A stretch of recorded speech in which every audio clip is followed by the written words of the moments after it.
हो गया। चलिए आज भारतीय मरुस्थल के बारे में या रेगिस्तान के बारे में आज हम लोग जानकारी प्राप्त करेंगे।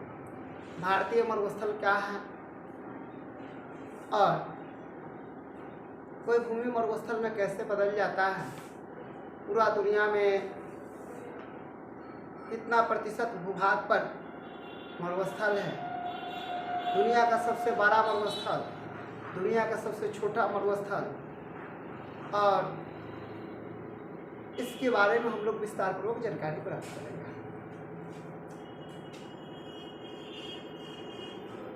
भारतीय मरुस्थल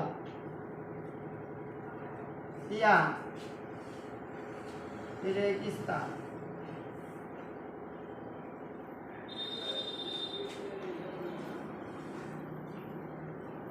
भारतीय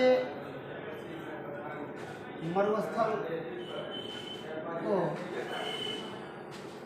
थार मरुस्थल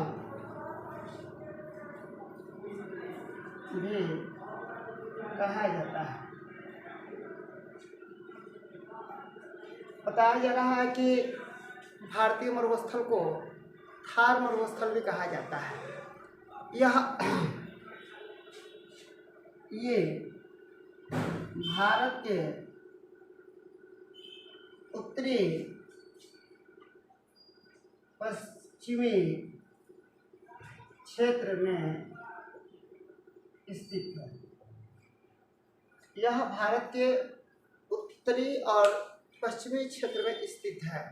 भारत का वह राज्य जो सबसे ज़्यादा मरुस्थल क्षेत्र के अंतर्गत आता है या मरुस्थल का सबसे बड़ा राज्य है। भारत में भारत के राजस्थान में मरुस्थल का विस्तार है। ये मरुस्थल गर्म मरुस्थल है या रेगिस्तान है। रेगिस्तान का जहाज ऊंट को कहा जाता है। थोड़ा सा आप लोग ध्यान रखिएगा, जो उत्तरी पश्चिमी क्षेत्र में भारत के क्षेत्र में है वह राजस्थान के क्षेत्र में आता है। यह दुनिया का यह गर्म मरुस्थल है। और यह रेगिस्तान जो है, रेगिस्तान का जहाज किसको बोला जाता है, तो मैं आप लोग को बता दूं कि रेगिस्तान का जहाज ऊंट को कहा जाता है। यह भारत के एक ऐसा राज्य है जहाँ पे मरुस्थलीय क्षेत्र सबसे अधिक है। बता दें आप लोग को कि ये जो थार मरुस्थल है ये पाकिस्तान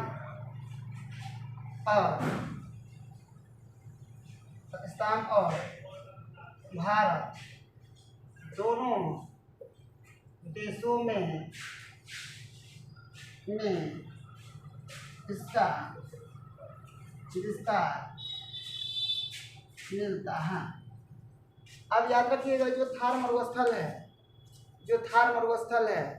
ठीक है ना, जो थार मरुस्थल है इसके बारे में,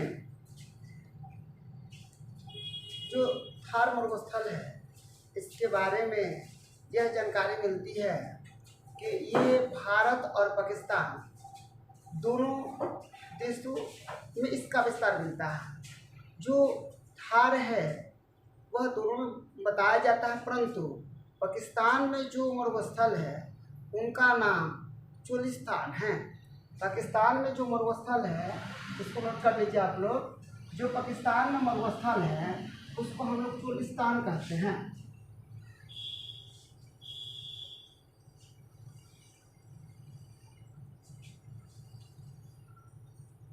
बता दें, पाकिस्तान में जो मरुस्थल है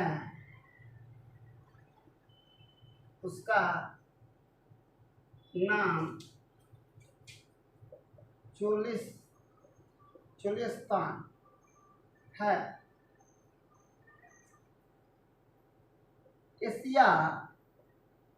एशिया महादेश या द्वीप महाद्वीप का सबसे बड़ा मरुस्थल गोबी मरुस्थल है, जो चीन और मंगोलिया में विस्तारित चीन और मंगोलिया में स्थित है। आप थोड़ा सा आप लोग ध्यान रख लीजिएगा। दो चीज़ बताया गया। मैंने आप लोग बताया कि पाकिस्तान में जो मरुस्थल होता है उस मरुस्थल का नाम चोलिस्तान है, और एशिया महादेश का सबसे जो बड़ा मरुस्थल है उसका नाम है गोबी मरुस्थल। एशिया का सबसे बड़ा मरुस्थल है उसको गोबी मरुस्थल बोला जाता है, और ये हम लोग का चीन और मंगोलिया क्षेत्र में स्थित है। चीन और मंगोलिया क्षेत्र में कहाँ स्थित है।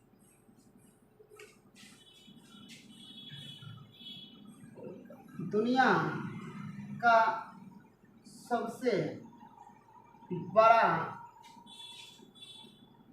मरुस्थल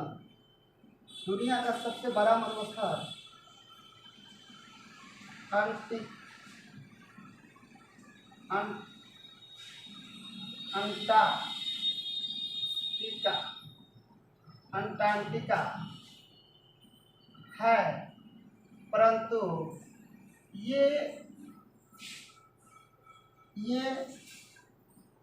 गैर ध्रुवीय है, इसलिए सहारा को सबसे बड़ा मरुस्थल माना जाता है।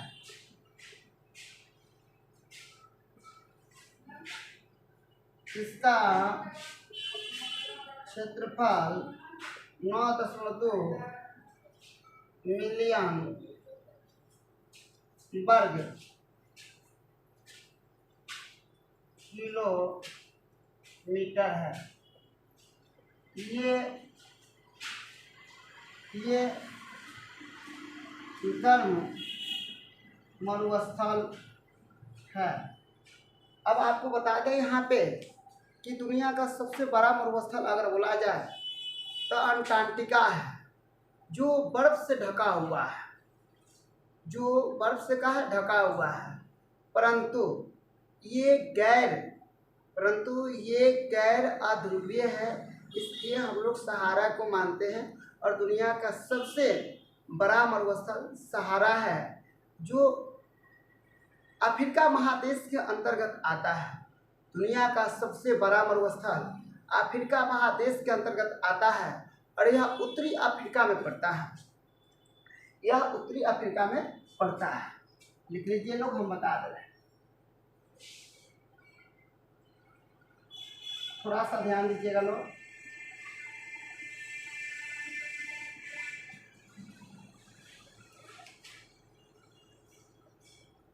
दुनिया का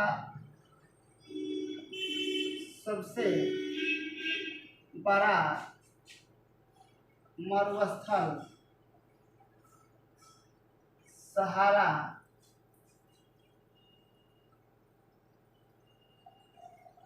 अफ्रीका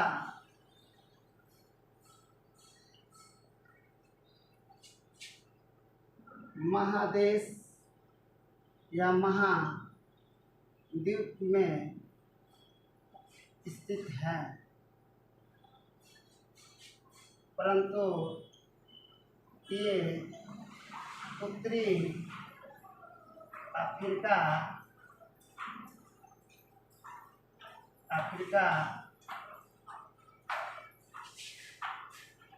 देश में स्थित है। दुनिया का सबसे ठंडा मरुस्थल अंटार्कटिका है, जिसका तापमान -89 डिग्री सेल्सियस होता है।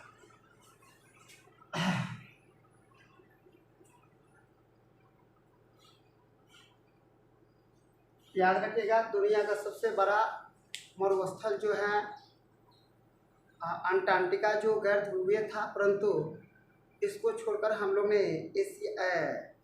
दक्षिण अफ्रीका महादेश में सहारा जो है दुनिया का सबसे बड़ा मरुस्थल है। उनका क्षेत्रफल 9.2 मिलियन वर्ग किलोमीटर है। बताया जाता है कि यह सबसे गर्म मरुस्थल है, परंतु सबसे ठंडा मरुस्थल अंटार्कटिका को माना जाता है, जिसका तापमान -89 डिग्री सेल्सियस है। अब यहाँ पे आप लोग याद रखिएगा, पूरे दुनिया में 1/5 या 20% भूभाग मरुस्थल के रूप में विस्तृत है।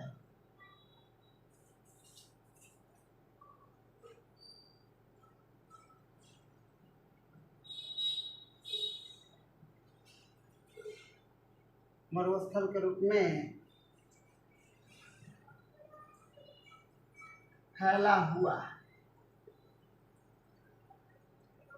आप थोड़ा सा याद रखिएगा, आप लोग पूरा दुनिया का, जब हम लोग मरुस्थल की बात करेंगे, पूरा दुनिया का मरुस्थल की बात करेंगे, तब पूरा दुनिया में मरुस्थल जो होता है 1/5 भाग या 20% भूभाग, दुनिया का जितना अभी का है भूभाग है, उसमें से 20% भाग जो होता है मरुस्थल है। मरुस्थल, कोई भूमि मरुस्थल कैसे हो जाता है, इसके बारे में भी हम आपको बता दें कि जिस क्षेत्र में या जिस क्षेत्र के अंतर्गत 25 डिग्री सेल्सियस से कम वर्षा होती है, जिस क्षेत्र के अंतर्गत 25 डिग्री सेल्सियस से कम वर्षा होती है, वह क्षेत्र धीरे धीरे मरुस्थल में बदल जाता है। वह क्षेत्र धीरे धीरे मरुस्थल में बदल जाता है। दुनिया का 20% जो भूभाग है, दुनिया का 20% जो भूभाग है मरुस्थल का क्षेत्र है।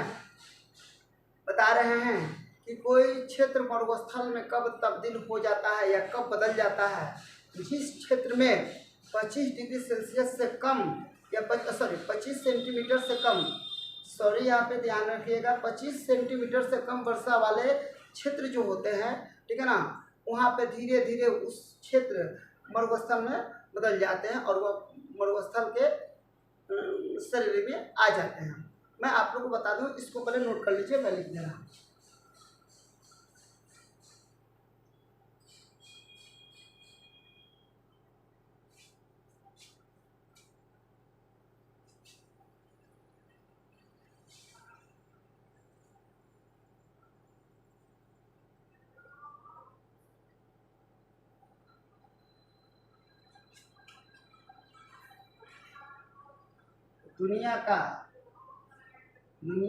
दुनिया में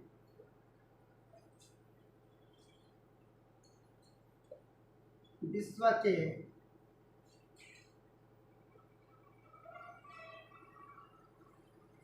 जितने भी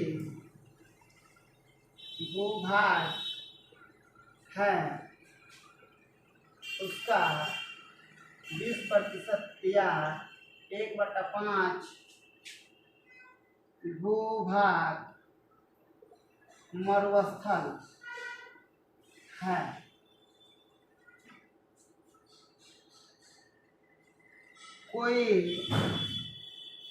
कोई भूभाग मरुस्थल कैसे बन जाता है,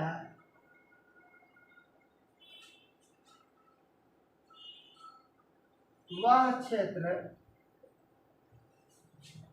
जहाँ 25 सेंटीमीटर से कम वर्षा होती है, वह क्षेत्र धीरे धीरे मरुस्थल या रेगिस्तान में बदल जाती है। आप लोग इसके बारे में बता दिए हैं। अब आप लोग थोड़ा सा और भी ध्यान रख लीजिएगा।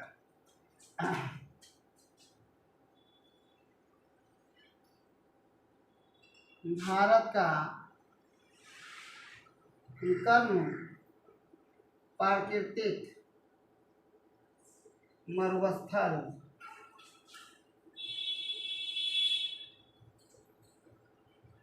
हाँ है। आप लोग इसको नोट कर लीजिए जल्दी से।